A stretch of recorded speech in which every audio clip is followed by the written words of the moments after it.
Aku balas perbuatan istri kedua suamiku. Hujan turun deras sore itu, menutupi suara-suara gaduh dari dalam rumahku. Ruang tamu yang biasanya tenang, kini berubah menjadi arena perdebatan sengit antara aku, Alif, suamiku, dan seorang wanita yang belum lama ini hadir dalam hidup kami. Dia adalah Nadia, istri kedua suamiku. Aku tidak akan membiarkan dia tinggal di rumah ini, Alif. Teriakku, berusaha menahan tangis yang sudah terlalu lama kupendam. Kau pikir ini semudah itu, Rani? Dia istriku juga. Kau harus menerima kenyataan ini. Balas Alif, nadanya datar dan menyakitkan. Aku menatap Nadia. Wajahnya tak menunjukkan rasa bersalah sedikit pun. Sebaliknya, dia tampak puas melihat penderitaanku.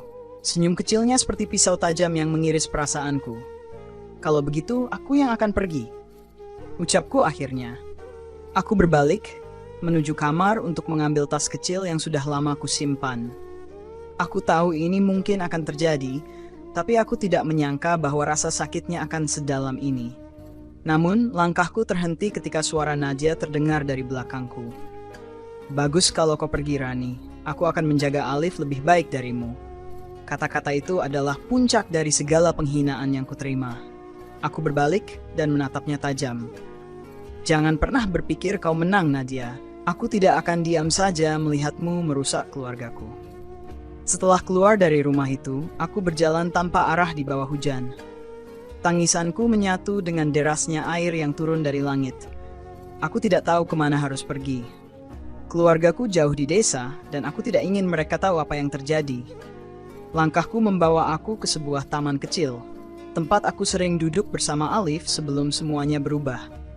Di sana, aku duduk di bangku kayu yang sudah basah, membiarkan tubuhku menggigil. Rani. Suara lembut seseorang membuyarkan lamunanku. Aku menoleh dan melihat Tita, sahabatku sejak kuliah, berdiri dengan payung di tangannya. Kau kenapa di sini? Apa yang terjadi? Tanyanya, khawatir. Aku hanya bisa menangis, tak sanggup menjawab. Tita lalu meraih tanganku, mengajakku ke apartemennya yang tidak jauh dari taman. Di sana, aku menceritakan segalanya. Tentang Nadia, tentang Alif, tentang bagaimana aku merasa tidak berharga lagi. Tita mendengarkan dengan sabar. Setelah aku selesai, dia memegang tanganku erat. Rani, kau tidak sendiri. Kita akan mencari cara untuk melewati semua ini. Dan aku yakin kau lebih kuat dari yang kau pikirkan. Hari-hari berikutnya adalah perjuangan berat bagiku. Aku memutuskan untuk mencari pekerjaan, sesuatu yang bisa membuatku tetap sibuk dan melupakan sejenak luka di hatiku. Dengan bantuan Dita, aku mendapatkan pekerjaan sebagai asisten di sebuah perusahaan kecil. Namun, takdir seolah tidak ingin membiarkanku hidup tenang. Suatu hari saat aku sedang bekerja, seorang pria datang ke kantor.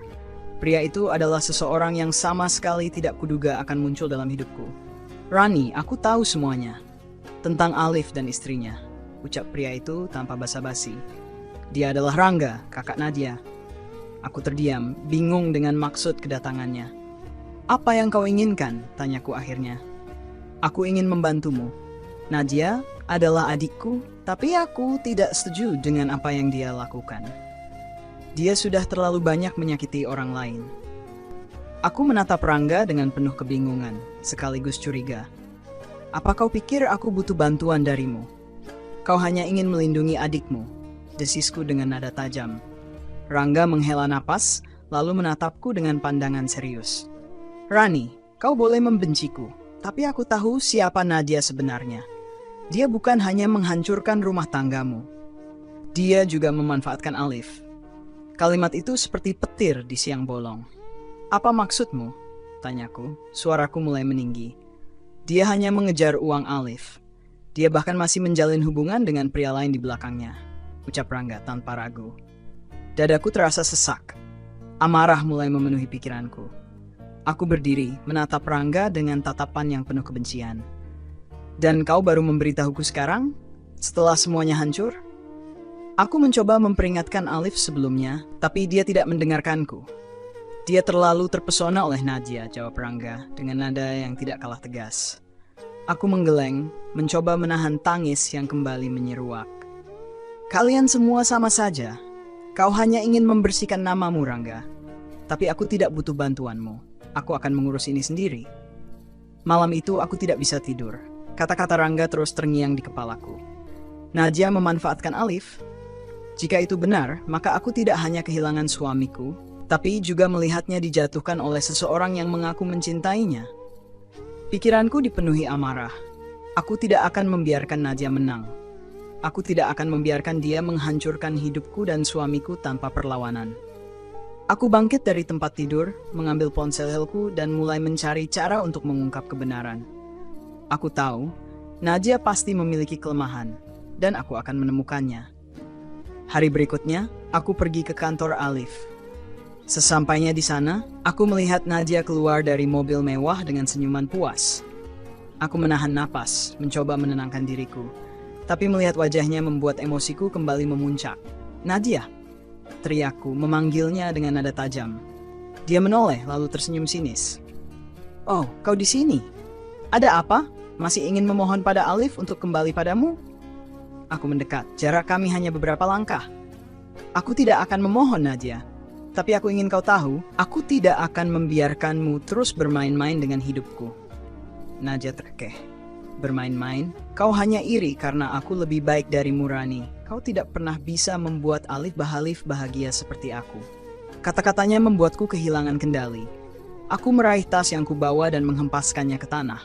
Mataku berkilat marah. Kau pikir kau siapa, hah? Kau pikir kau menang karena Alif memilihmu? Kau hanya seorang penipu yang tidak punya hati. Suaraku memecah keheningan di sekitar kami. Beberapa karyawan Alif yang berada di sana mulai berkumpul menyaksikan pertengkaran kami. Nadia tampak terkejut, tapi dia segera menguasai dirinya. Kau membuat dirimu terlihat menyedihkan, Rani.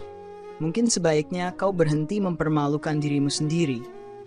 Aku mendekat, menatapnya dengan tajam. Dengar, Nadia. Kau mungkin bisa membuat Alif buta sekarang, tapi aku akan memastikan bahwa kebenaran tentang dirimu terbongkar. Kita lihat siapa yang akan tertawa terakhir. Langkah pertamaku adalah menghubungi seorang penyelidik pribadi. Dengan uang tabungan yang tersisa, aku menyewa seseorang untuk mengikuti Nadia dan mengumpulkan bukti tentang aktivitasnya. Jika Rangga benar, maka aku akan memastikan semuanya terungkap. Beberapa hari kemudian, penyelidik itu memberiku foto-foto yang membuatku gemetar. Nadia terlihat bersama seorang pria di sebuah restoran mewah. Tangannya melingkar di lengan pria itu, dan senyuman di wajahnya tidak menunjukkan rasa bersalah sedikit pun. Aku memandangi foto itu dengan tangan bergetar. Amarahku membara. Ini baru permulaan, Nadia. Gumamku pelan. Kau tidak akan tahu apa yang akan menimpamu. Aku segera mencetak foto-foto itu dan menyimpannya di dalam amplop. Amplop itu akan menjadi senjataku ketika waktunya tiba. Aku akan menyerahkan semuanya langsung pada Alif. Biarkan dia melihat sendiri siapa Nadia sebenarnya. Namun, di tengah rencanaku, aku tahu bahwa ini bukan hanya soal membalas dendam.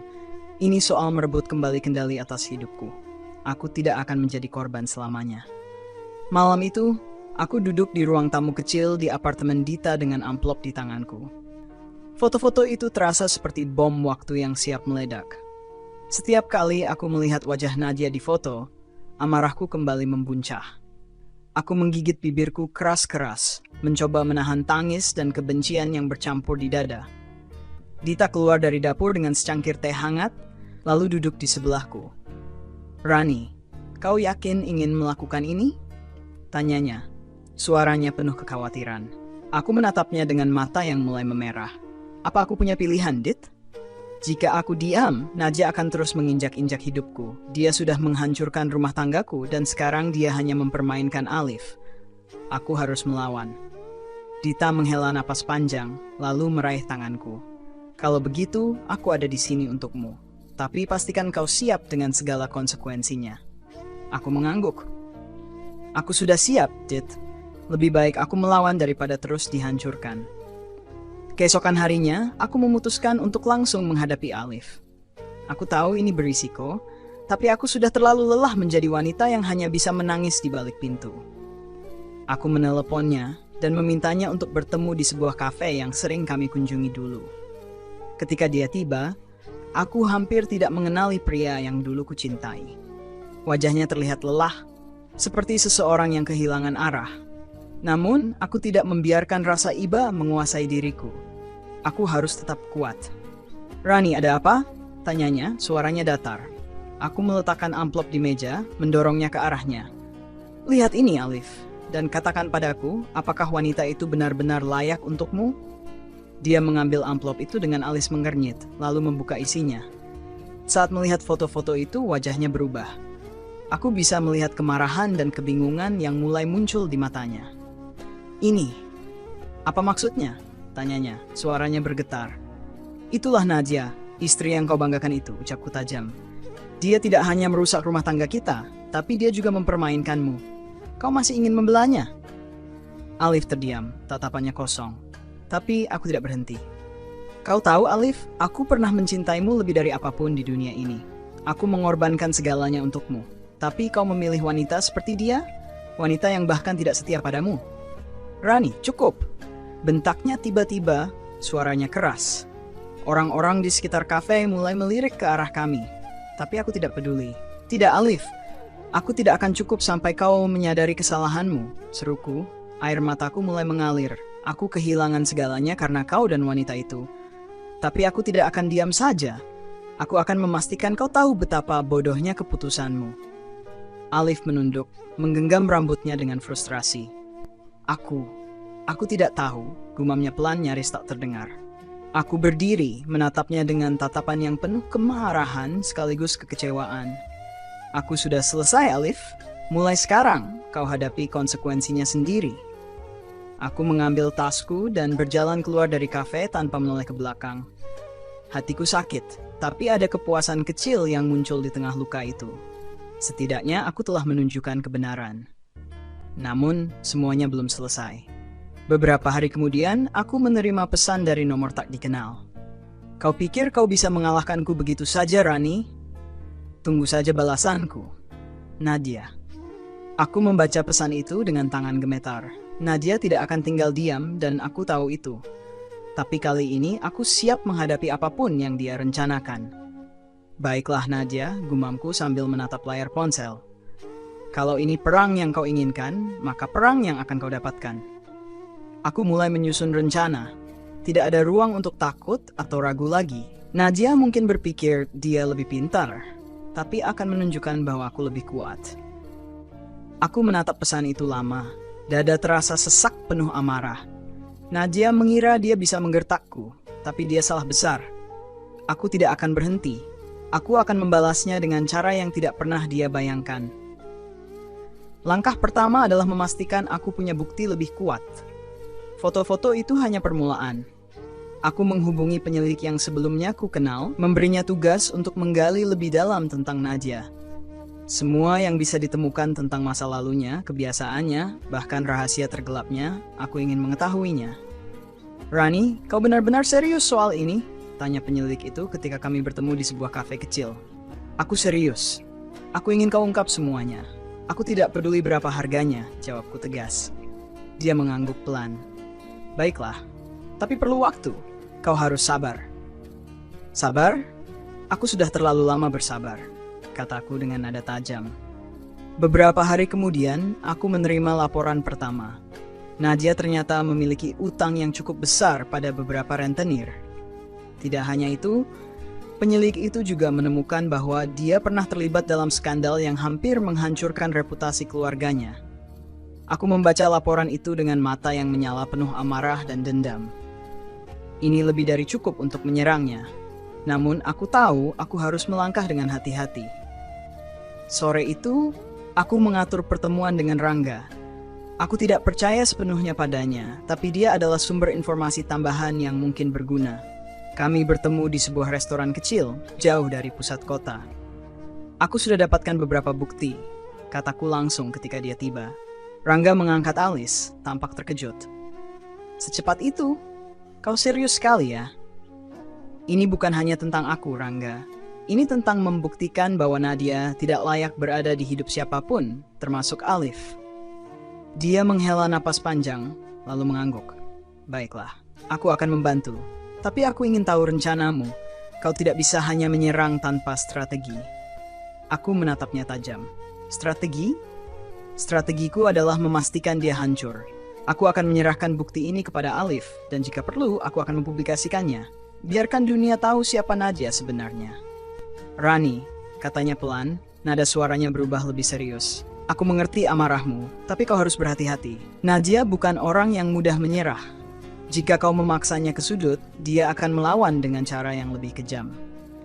Aku tersenyum tipis, senyum yang penuh kepahitan. Aku sudah siap, Rangga. Aku tidak akan lari lagi. Keesokan harinya, aku memutuskan untuk menemui Alif di kantornya. Aku tahu ini berisiko, tapi aku tidak peduli. Saat aku memasuki ruangan kerjanya, dia terlihat terkejut. Rani, kenapa kau datang ke sini? Tanyanya. Aku menatapnya tanpa ekspresi, lalu menyerahkan dokumen yang kubawa. Lihat ini, Alif. Ini semua tentang Nadia. Aku ingin kau tahu siapa dia sebenarnya. Dia membuka dokumen itu dengan ragu, dan saat membaca isinya, wajahnya berubah pucat. Ini tidak mungkin, gumamnya. Itu kenyataan, Alif. Wanita yang kau pilih telah membohongimu. Dia tidak mencintaimu. Dia hanya menggunakanmu, kataku dengan nada dingin. Alif terlihat terguncang, tapi aku tidak memberi ruang untuk belas kasihan. Kau membuat pilihan, Alif. Kau meninggalkan aku untuk dia. Sekarang kau harus menanggung konsekuensinya. Namun sebelum aku bisa melanjutkan, pintu ruangan terbuka. Nadia berdiri di sana, wajahnya penuh kemarahan. Kau lagi, bentaknya, melangkah masuk. Apa yang kau lakukan di sini, Rani? Aku menatapnya dengan tajam. Aku hanya menunjukkan kebenaran pada Alif. Sesuatu yang seharusnya kau lakukan jika kau punya sedikit saja rasa hormat. Nadia tertawa sinis. Kau pikir kau bisa menghancurkanku dengan ini? Kau tidak tahu dengan siapa kau berhadapan, Rani. Aku melangkah mendekatinya, menatapnya tepat di matanya. Aku tahu persis dengan siapa aku berhadapan, dan aku tidak takut padamu. Nadia mendekat, wajahnya hanya beberapa inci dariku. Kau hanya wanita menyedihkan yang tidak bisa menerima kekalahan. Kau pikir Alif akan kembali padamu? Itu tidak akan pernah terjadi. Aku tersenyum tipis. Aku tidak peduli apakah dia kembali atau tidak. Yang aku pedulikan adalah memastikan kau tidak bisa lagi menghancurkan hidup siapapun. Konfrontasi itu membuat suasana semakin panas. Alif hanya bisa terdiam di tengah pertengkaran kami, sementara aku dan Nadia saling melempar kata-kata penuh kebencian. Tapi di dalam hatiku, aku tahu ini baru permulaan. Nadia mungkin mengira dia masih memegang kendali, tapi aku tidak akan menyerah sampai semuanya hancur untuknya. Dan jika perang ini harus berakhir dengan darah, setelah pertengkaran sengit itu, aku berjalan keluar dari kantor Alif dengan langkah berat. Angin sore yang menerpa wajahku terasa dingin, namun tidak mampu menenangkan gejolak di hatiku. Segala kemarahan, kebencian, dan rasa sakit yang selama ini kutahan tiba-tiba terasa begitu melelahkan. Saat itu aku mulai bertanya pada diriku sendiri, apa yang sebenarnya ku cari? Keadilan? Balas dendam? Atau sekadar pengakuan atas luka yang begitu dalam? Aku berhenti di sebuah taman kecil di dekat kantor Alif, duduk di bangku kayu yang mulai usang. Orang-orang berlalu lalang dengan wajah-wajah penuh tawa, seolah tidak ada beban di dunia ini. Aku menatap mereka, merasa begitu kecil dan rapuh. Ponselku bergetar. Sebuah pesan masuk dari Alif. Rani, aku ingin bicara. Bisakah kita bertemu malam ini di tempat biasa? Aku menghela napas panjang. Tempat biasa yang dia maksud adalah sebuah restoran kecil yang dulu sering kami datangi saat masih bersama. Aku ragu sejenak, tapi kemudian mengetik balasan singkat. Baik. Malam itu aku tiba lebih dulu. Restoran kecil itu masih sama seperti dulu. Meja-meja kayu yang sederhana, lampu temaram, dan aroma makanan yang membawa nostalgia. Tapi kini rasanya berbeda. Ada jarak yang tak terlihat, sebuah kesadaran bahwa waktu telah mengubah segalanya. Alif datang tak lama kemudian. Wajahnya terlihat lelah, tapi ada sesuatu yang berbeda dalam tatapannya.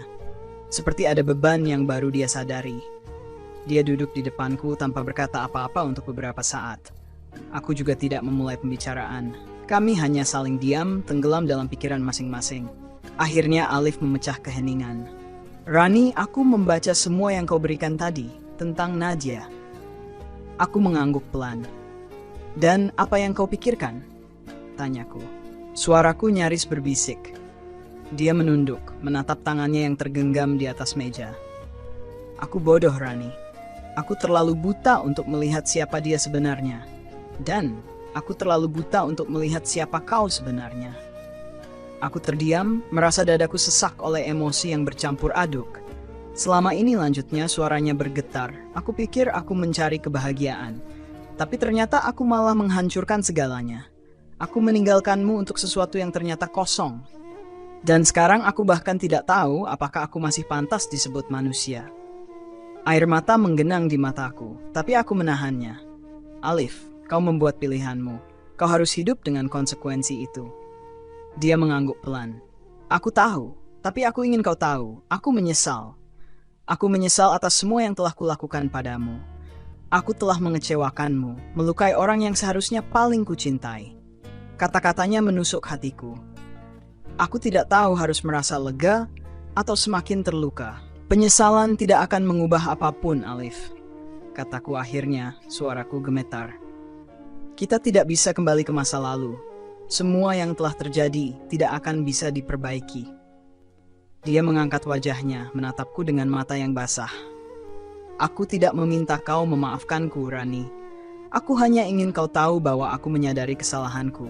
Dan aku ingin kau tahu bahwa kau tidak pantas diperlakukan seperti ini. Air mataku akhirnya jatuh. Aku mencoba menyeka wajahku dengan cepat, tapi tangis itu terlalu kuat. Alif, bisikku pelan. Aku mencintaimu. Aku selalu mencintaimu. Tapi cinta saja tidak cukup. Kau menghancurkan kepercayaanku dan itu lebih menyakitkan daripada apapun.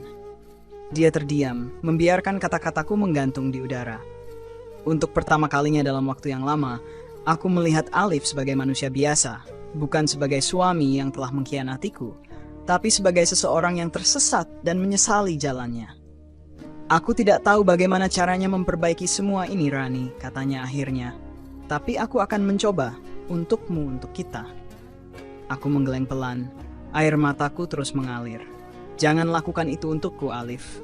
Lakukan untuk dirimu sendiri. Karena jika kau tidak bisa berdamai dengan dirimu sendiri, kau tidak akan bisa membahagiakan siapapun. Kami duduk dalam keheningan lagi, tapi kali ini ada rasa lega yang perlahan merayap di hatiku. Cerita di atas menyimpan berbagai hikmah yang mendalam tentang kehidupan, cinta, dan kepercayaan. Berikut beberapa hikmah yang dapat dipetik. Kepercayaan adalah pondasi utama. Dalam sebuah hubungan, kepercayaan adalah pondasi utama. Ketika kepercayaan dihancurkan, sulit untuk membangun kembali hubungan seperti semula.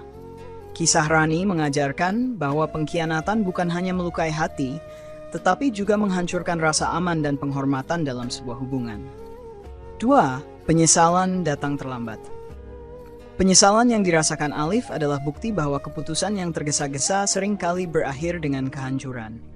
Kita harus berpikir matang sebelum mengambil keputusan besar, terutama yang melibatkan kehidupan orang lain. 3. Kebenaran selalu menang.